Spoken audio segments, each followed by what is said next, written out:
საღამოშვიდობისა პირდაპირ ეთერშია ღამის კურიერი, მე ჟურნალისტი ნინო შუბლაძე ვარ. 8 ოპოზიციური პარტიის უარი თვითმმართველობის არჩევნებს განცხადება ერთობლივი ბოიკოტის შესახებ ლელოს და გახარიას გუნდის გარეშე ცოტა ხნის წინ გაკეთდა. დასრულდა ელენე ხოშტარიას სამდღიანი შიმშილობაც. საღამოს გამართულ ბრიფინგს წინ უძღოდა სალომე ზურაბიშვილის მიერ აქციაზე გაკეთებული მოკლე მიმართვა და პოლიტიკურ პარტიებში ასრთა სხვადასხვაობა. ხისტი იყო შეფასებებში ყოფილი მართველი პარტია, მეხუთე პრეზიდენტია თუ სათითურებიანი შულერი, იკითხა ნაციონალური მოძრაობის გენერალურმა მდივანმა. ოპოზიციის ერთი ფლანგის სურვილი, ოპოზიციის სიცხადე და ბოიკოტია, მაგრამ ხაზარაძე ჯაფარიძის გუნდი არჩევნებზე საუბრის შეწყვეტას არ აპირებს. სჯობს ავირჩიოთ ის სტრატეგია, რომელშიც ჩვენ არ დავზიანდებით, ამბობს ირაკლი კუპრაძე და კიდევ ერთხელ მიანიშნებს, რომ საუბარი თვითმმართველობის არჩევნებზე არ შეწყდება.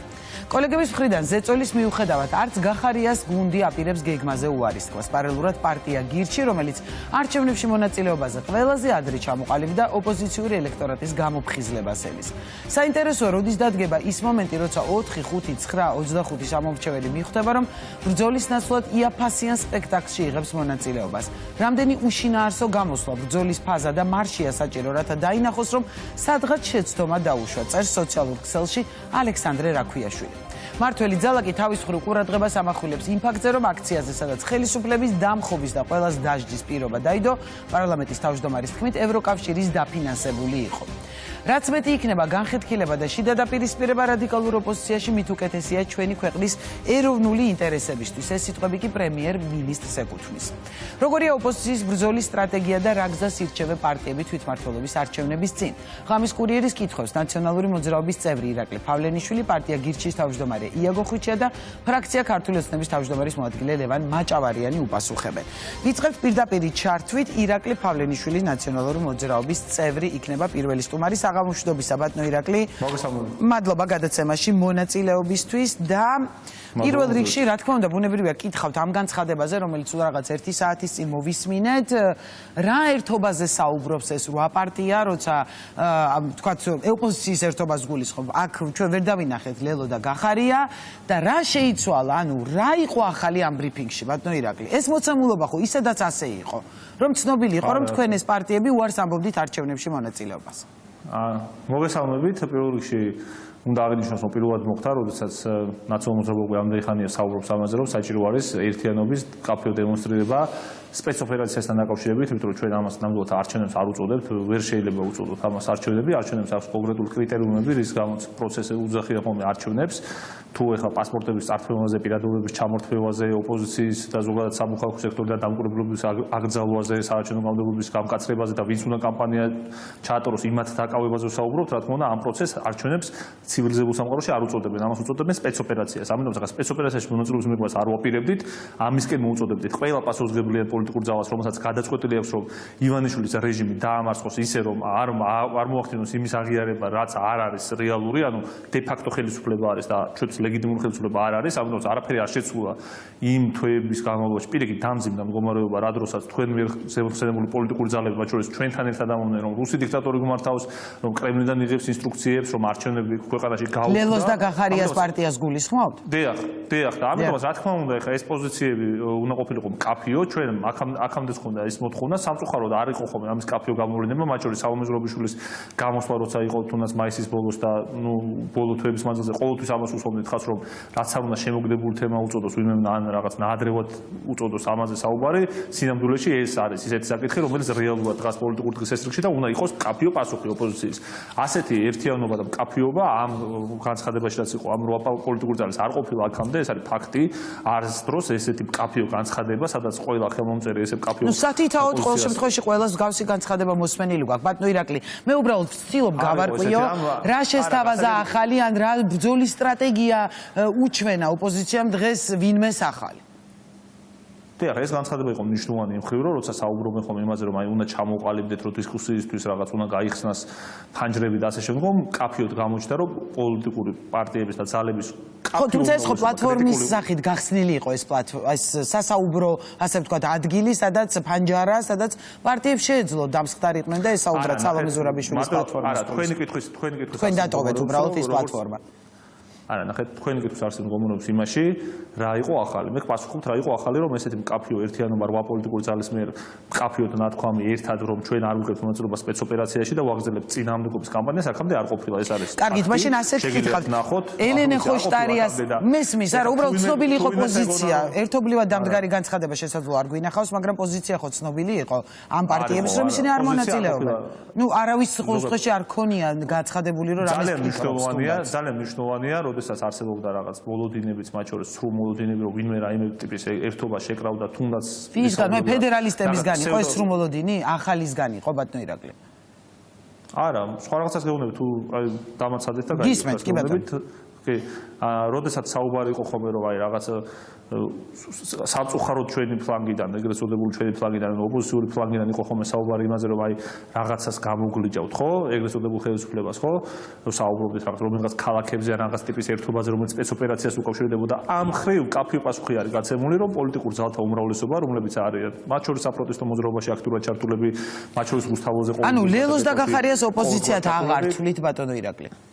ისინიც ხო ოპოზიციური პარტიები არიან. მათ დაინახეს არა მე იცი რა თემაზე საუბრობთ მოდი იმ კონტექსტში არა ერთობაზე ვსაუბრობ მაგავე კონტექსტში გიკითხებით დიახ მაინტერესებს ოპოზიციის ერთობაზე უბრალოდ მაშინ მაგაზე სხვა რაღაც უნდა გითხრათ იმიტომ რომ ყველა ის პოლიტიკური ძალა რომელიც არ შეისulis პოზიციას და მიიღებს მონაწილეობას სპეცოპერაციაში იქნება რა თქმა უნდა სისტემური ოპოზიცია ანუ ხოცების ხარეს გადავა ეხლა რეალურად დინარეს ორი მხარე აქვს ერთი არის წინააღმდეგობა არაღიარება დიქტატურის იმიტომ რომ ოდესაც ქუჩაში დგომის გამო 5000 ლარს გიწერენ და არ ვიცი Facebook პოსტის გამო გიჭერენ და ეგრეთ წოდებულ კომისიაზე არ მისulis და პოლიტიკური პოზიციის გამო ციხეში გიკრავენ თავს და მათ შორის პოლიტიკური პარტიების აგრძელვაა დაანონსებული დიქტატურას ამ დროს ოპოზიცია ვერ ეყოლება ხო ესეთ საარჩევნო ოპოზიცია და დემოკრატიული ესეთი თამაშების წესებს თუ კამუფლაჟის შექმნაში მიიღებ მონაწილეობას ამ შემთხვევაში შენ სისტემური ანუ ვინც არჩევნებში მონაწილეობას მიიღებს ის არ იქნება ჭეშმარიტი ოპოზიცია თქვენი შეფასებით რო სხვა კითხვაზე გადავიდეთ დიახ კი, სასახად ვიძახი რომ რეალურად როდესაც დიქტატურა ფორმდება ქვეყანაში და ყველამ კარგად იცის ერთი ამომრჩევლის დონეზე ყველამ კარგად იცის რომ არჩევნებში წასვლას აზრი არ აქვს რომ ივანიშვილი ატარებს სპეცოპერაციას რომ არჩევნები ქვეყანაში გაუქმებულია რომ საოლქო კომისიებშიც აღარ ყავს ოპოზიციას წარმომადგენელი რომ პირადობის მოწმობით ისე შემოვა ქოცი მერე ქოცი დამკვირვებელი ისე შეუშვებს ქოც რეგისტრატორთან რომ ვერავის ვერ ექნება ეფექტური პერკეტი რომ მივიდეს და ნახოს ის პირადობის მოწმობა რეალურია არ არის რეალური შეესაბამება ის ადამიანი პირადობის მოწმობაში არსებულ ადამიანს თუ არა და ამ ყველაფრის ფონზე როცა პირადობის მოწმობების ჩამორთმევა უფრო და ეს გასაგებია და ამ დროს როდესაც ლელო ან გახარია იტყვის რომ მონაწილეობა არ გაერთქმევათ ოპოზიცია კი ბატონო მინდა კითხოთ სხვა რამ ანუ ამ ეგრეთ წოდებულ ხელისუფლებას ნამდვილად ამის დემონსტრირება სურს ივანიშვილს და მის ბანდას რომ აი ქვეყანაში არჩევნები ტარდება რომ ქვეყანაში რაღაც დემოკრატიის სივრცეები არის დარჩენილი და სინამდვილეში ამის შექმნაში ვიზუალის შექმნაში ვინც დაეხმარება, რა თქმა უნდა, ითამაშებს ქოცურ თამაშს და რა თქმა უნდა, იქნება სისტემური. კარგი, ირაკლი, მინდა კითხოთ ელენე ხოშტარიას შიმშილობაზე. პუტინიც ატარებს არჩევნებს ეგრეთ, მაგრამ სისტემური ოპოზიციის გარდა არავინ არ გას მონაწილეობას. დიახ, ის. კარგით, ელენე ხოშტარიას შიმშილობაზე მინდა გკითხოთ. ჯერ ვიდრე ეს ორი დღე თუ სამი დღე ის შიმშილობდა, ისმოდა ბუნდოვანი განცხადებები, ოპოზიცია ოპოზიციისთვის შიმშილობს, რომ მან ღიად უპასუხა ჟურნალისტის კითხვას, რომ შიმშილობა შეწყვეტა იმ შემთხვევაში, თუ კი ლელო და გახარია გადაიფიქრებდნენ არჩევნებში მონაწილეობას. თუმცა ჩვენ ვხედავთ რომ დღეს მან შეწყვიტა. ანუ ან დაწყება რა იყო ან შეწყვეტა. როგორ შეგიძლიათ აგვიხსნათ რა თქვა მან ანუ რატო შეწყვიტა დღეს? ან მაშინ რატო დაიწყო 3 დღეს წინ? კონკრეტული მოთხოვნა რა იყო და ხო რა მოხდა ისეთი რომ მე ელენე ხოშტარიას ძალიან ამომწურავ ელენე ხოშტარიას აქვს ძალიან ამომწურავი პასუხი გაცემული ამ კითხვაზე თავის Facebook პოსტში, სადაც კონტექსტთან ამოგლეჯილად როცა იხმარებოდა მისი ეს ფრაზა არჩევნებში მონაწილეობასთან დაკავშირებით, ამის შემდგომ მან დაწერა Facebook პოსტი, სადაც ძალიან მკაფიოდ უპასუხა, რომ მისი მოთხოვნა მთავარი დღესასრიგი, რის გამოც მან პროტესტის უკიდურეს ფორმას მიმართა, იყო ის, რომ უნდა მოხდარიყო გაერთიანება რეალური ოპოზიციური ძალების და უნდა მოხდარიყო ასე ვთქვათ საპროტესტო მათ შორის მუხტის მატება ამ კუთხით მისი ამ ქმედებიდან გამომდინარე უნდა მოხდარიყო ანუ ამ გაერთიანებას ითხოვდა ელენე ხოშტარია თუ საერთო ოპოზიციის დიახ ის ცდილობს ესმის რომ ეგზისტენციალური საფრთხის წინაშე დგას ქართული სახელმწიფო ამიტომაც ყველანაირ რისკზე არის წამსვლელი ჯანმრთელობის ზოგი ჯანმრთელობას წირავს ზოგი სიცოცხლეს წირავს ზოგი თავისუფლებას ზოგი ყველაფერს ერთად წირავს ამ ბრძოლაში ამიტომაც ის ამ შემთხვევაში ძალიან საკმაოდ სახმართ მისთვის და მისი ჯანმრთელობისთვის ნაბიჯზე წავიდა, იმიტომ რომ მისი აზრით ეს ძალიან სწორი არის, აუცილებელია რომ ის პრობლემა, რეალური პრობლემა რაც არის, რომ ქვეყანაში ყოფნა არ ყოფნის პრობლემა ყოს, ხო, რომ ხედავთ რაც ხდება, ხო? სტრატეგიული პარტნიორობა შეჩერდა ამერიკასთან და ევროპული ინტეგრაციის პროცესი ოფიციალურად შეჩერებული არის. ქვეყანაში აბსოლუტურად არის რაღაც დემოგრაფიული კატასტროფა და მიგრაციული ბალანსი, რომელიც არის, ნუ არ ვიცი, ხა ყველასთვის თვალხილული რა ხდება ჩვენ ქვეყანაში. მათ შორის ხედავთ როგორი პერსპექტივა გვაქვს ევროპული სიკეთების დაკარგვას თვალსაზრისით და ამ დროს რა თქმა უნდა ოპოზიცია ის ვინც ხდება ამ საფრთხეს და დიქტატურას ვინც აანალიზებს და ამ საფრთხებს ვინც აანალიზებს, უნდა ითქეს ერთად. და ეს ერთიანობის ნაკლებობის განცდა მას ჰქონდა, მათ შორის ისეთ მნიშვნელოვან საკითხთან დაკავშირებით, რომელიც ყოფდა საზოგადოებას, მათ შორის ოპოზიციაში და საჭირო იყო დაჩქარება პროცესების, რომ უფრო მკაფიო პოზიცია ყოფილიყო, რომ ჩვენ ეს უახლოესი კვირების მანძილზე კი არ გვესაუბრა, ეხლა თუნდაც თქვენ ეთერში ან სხვა ეთერებში კი არ გვესაუბრა იმ შესახებ, თუ ვიღებთ არ ვიღებთ, არამედ რატო არ ვიღებთ, როგორ არ ვიღებთ, რა კამპანიას ვატარებთ და ასე შემდგომ, ხო? ერთი მინდა კითხო. ამიტომაც ელენე ხოშტარიას ეს დღესასწრგი გატარდა, ამ შემთხვევაში გვაქვს უპრეცედენტო კაფეობა და ერთიანობა, მათ შორის ლელოს. ანუ თქვენ შეუერთდით პლატფორმას, ეს არის სიახლე ბატონო ირაკლი. იმიტომ რომ კიდე გეუბნებით. თქვენ ხო დატოვეთ სალომე ზურაბიშვილის პლატფორმა, ანუ ამ რაღაც ერთიანობიდან ცალკე იყავით წინააღმდეგობის პლატფორმას. და დღეს ისევ ერთად დგომისთვის, ანუ ამისთვის იყო ეს ყველაფერი, ეს შეხებაც აქციაც. დღევანდელი განცხადების შინაარსს თუ გაინტერესებთ, ეს რაღაც სალომე ზურაბიშვილის პლატფორმის ეგიდით არ გაკეთებულა ეს განცხადება, უბრალოდ ის პოლიტიკური ძალები, რომლებიც თანხმდებიან, რომ ქვეყანაში არჩევნები გაუქმდა და დემოკრატია გაუქმდა, დავდექით ერთად და არ ვაპირებთ სპეცოპერაციაში მონაწილეობის მიღებასო. ანუ ამ ერთობაში ზურაბიშვილი არ იქნება? ზურაბიშვილიც იქნება და ყველა იქნება, ვინც დაეთანხმება ამ პოზიციას. ჩვენ ამ პოზიციაზე ვართ, რაც ეს საკითხი დაისვა, თქვენ გემახსოვრებათ ხო ეხლა? კი, რა თქმა უნდა, იმიტომ გეკითხებით ხო?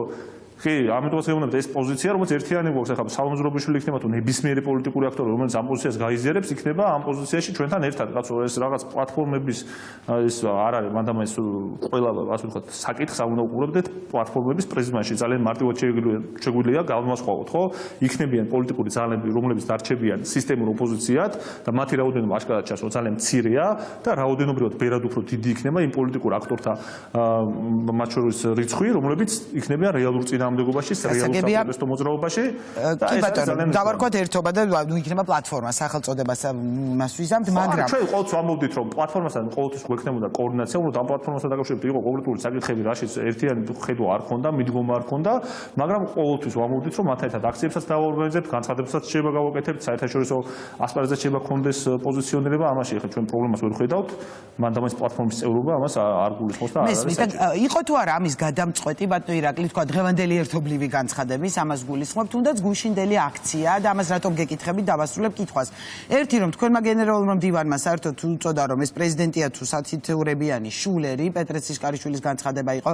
ანა წითლიძემ თქვა რომ ბრძოლაში არ გვჭირდება სადღეგრძელოები, ანუ საკმაოდ ისეთი მწვავე კრიტიკა მოყვა სალომე ზურაბიშვილის, მიკი მოკივის გარეშე უნდა ეთქვა რომ არჩევნებში მონაწილეობა არის დაუშვებელი. ანუ შეიძლება ითქვას რომ გუშინ არ იყო საკმარისი ზურაბიშვილის გამოსვლა და არ იყო ისეთი მკვეთრი რომ ოპოზიციამ და ამ პარტიებმა დღეს გადაწყვეტეთ რომ ეს ერთობლივი განცხადება გაგეკეთებინათ, იმიტომ რომ გუშინ მკვეთრად არც ბოიკოტისკენ მოწოდება ყოფილა და არც არჩევნებისკენ თავისთავად. სალომე ზურაბიშვილის მხრიდან. ხო, არა, გუშინდელ განცხადებას დაკავშირებით ძალიან მკაფიო პოზიცია ჰქონდა, ჩვენ აქამდე ჰქონდა მკაფიო პოზიცია, როდესაც საუბრობ ჩვენ აი ამ რაღაც დიდ შეკრებებზე, რომელიც იმართება ხოლმე ყოველდღურად იკეტება რუსთაველის უპრეცედენტო პროტესტია, მაგრამ როდესაც დიდი ხო, და ანონსებული აქცია. ამ მხრივ ჩვენ გვაქვს ხოლმე ესე წარმოგიდგენთ, უფრო მეტი ადამიანი უნდა გამოვიდეს, უფრო მეტი პოლიტიკური ლიდერი ხოლმე სიტყვით და მათ შორის უფრო მკაფიო უნდა იყოს ხოლმე ის დღის ესრიგი, რომელიც აქვს ხოლმე თუნდაც მომდევნო დღეების და კვირების მანძილზე ექნება ოპოზიციას, ხო? მათ შორის ადგილობრივი თვითმმართველობის არჩევნები რეალური თემა იყო და ამ თემაზეც რეალური პოზიციონირება უნდა ყოფილიყო. ამიტომაც ახლა მე კონკრეტულ ახლა ქალბატონთან თუნდაც სამუზრობაშვილთან დაკავშირებით კიდე ზოგადად არის მნიშვნელოვანი ის, რაც დღეს მოხდა მარტო გუშინდელი განცხადების კონტექსტში, არა ზოგადად არსებობდა ეს მოთხოვნა ოპოზიციურ ამომრჩეველში, რომ მოგვეხსნა ამ თემაზე საუბარი, იმიტომ რომ მოდი პირდაპირ გეტყვით. ანუ გუშინდელ აქციაზე იმიჯნება ნაციონალური მოძრაობა ბატონო ირაკლი. არა, მე იქვიდექი და სურათიც დავდე და ბერმა დადო სურათი და არა, ხო, მაგას არ გულისხმობ, ანუ შინაარსით, რო თქვით რომ დღევანდელი ერთობა იყო უფრო არა, შინაარსი აქციის იყო ერთი. არა, შინაარსი არის ყველა ამ პროცესში შინაარსი არის მარტივი რა, უნდა გითხრათ პირდაპირ. აი, რა არის იცით, მაგ გუშინაზე ვსაუბრობდით, ყველა იმ აქციაზე მდგომი, მაგალითად, ჩემთვის როგორც მე ვარ ერედვიდან წარმოშობით, ხო? ჩემი სოფელს გადაუარეს ტრაქტორით, აღგავენ სპირისაგან მიწისა, ჩვენ ვართ მე ვარ ამ ტყიულში გაზრდილი, მათ შორის ჩემი მეგობრები არიან აფხაზეთის ტყიულში გაზრდილი. გადაძნილი, ჭუბერის უღელტეხილი აქვს გადატანილი, არ ვიცი, გაგრის ტრაგედია, თავებით ითამაშეს ფეხბურთი, როგორი სისხლის ზღვა და რა ეთნოწმენდები ჩაიდგინეს, ეკლესია მონასტრები გაგვინადგურეს, ის ეკლესია მონასტერი, სადაც მათ შორის ჩემი წინაპრები არიან დასაფლავებული წმინდა გიორგის სახელობის ნახევრად არის დანგრეული და ამ ტყივილის მქონე ქვეყანამ ეგრეთ წოდებულმა ხელისუფლებამ, იმიტომ ხელისუფლება ამას არიზამდა, მხარე არ დაუჭირდა იგივე ტიპის დანაშაულებში უკრაინაში სპეციალური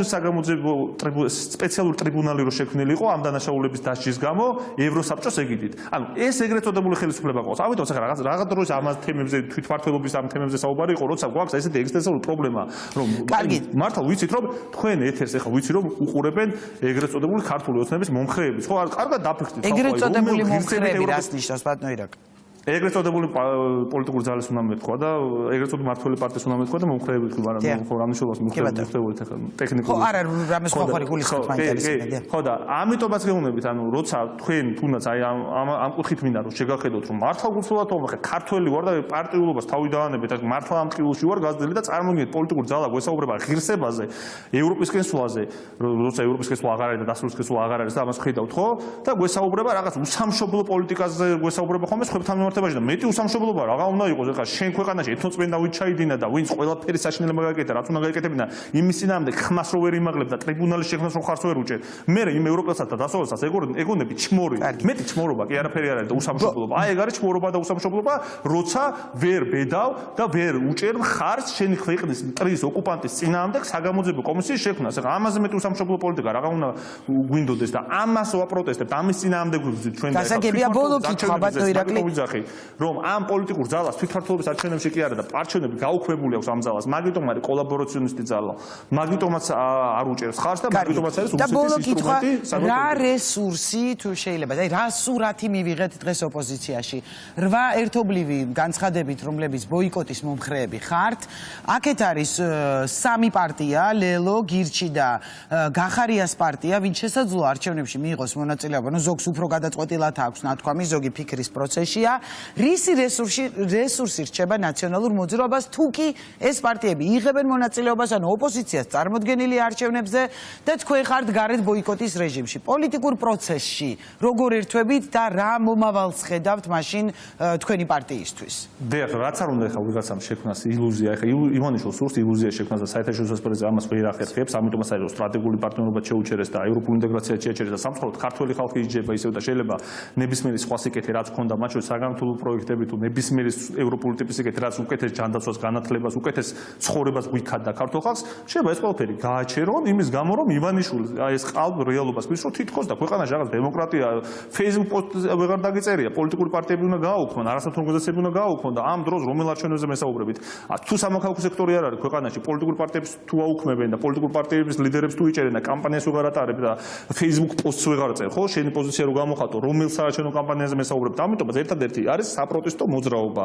არ თანამშრომლობა ბოიკოტი დიქტატურები არ მარცხდება და ამის რესურსი არსებობს ბატონო ირაკლი დიახ, რა თქმა უნდა, არსებობს თქვენ ნახეთ უპრეცედენტო პროტესტი და ხედავთ უპრეცედენტო პროტესტს ჩვენი ქვეყნის ისტორიაში აქციების სამშობლოს უწოდებდნენ საქართველოს და ესე ყოველ ამდენი თვის მანძილზე რომ ხალხი ქუჩაში იდგეს და ყოველდღურად კეტავდეს ქუჩას არ გვახსოვს ჩვენ საქართველოს უახლოეს ისტორიაში მიხვდეთ რომ აქციების ქვეყანას გვიწოდებენ და თან იყო კულმინაციური მომენტები როდესაც 10000-ობით და 100000-ობით კი არა 10000-ობით კი არა 100000-ობით ჩვენი მოქალაქე იყო გამოსული ქუჩაში ამიტომ კულმინაციურ მომენტებში ამდენი ხალხი გამოდის ესეთ არ ვიცი რა საჯარო სამსახურში წმენდები აქვს დაწყებული და ხალხი რომელიც ევროპულ ინტეგრაციაზე მუშაობდა დღეს აგროსაკუთრების სამინისტროდან და საერთოდ გამოაგდეს ჩემი თაობის ძალიან ბევრი ადამიანი სხვათა შორის და არ ვიცი ამ ქვეყანაში თუ იმეს გონია რომ ეხა საჯარო სამსახურს რო გაწმინდავენ და არ ვიცი შპს საქართველოს რო ჩამოაყალიბეს ბიზნეს მონიშული რაიმე ტიპის დემოკრატიული სივრცე იქნება დარჩენილი ყველა ხედავთ რომ არ იქნება ამიტომაც იქ ითხარეს ვის დადგება რაოდენობრივად ეს ძალიან მცირე რაოდენობა იქნება უკვე ჩანს ხო იმიტომ რომ 8 პარტია უკვე თქვით რომ არ უღებთ მონაწილეობას აი ერთი იქნება თუ ორი თავარი ამორჩეველია და არა პარტიების რაოდენობა ამორჩეველი რასიზამს ოპოზიციური ანუ ისინიც გამოყვებიან ბოიკოტში თუ მიიღებენ მონაწილეობას არჩევნებზე შესაძლოა სხვა პარტიებს მისცენ ხმა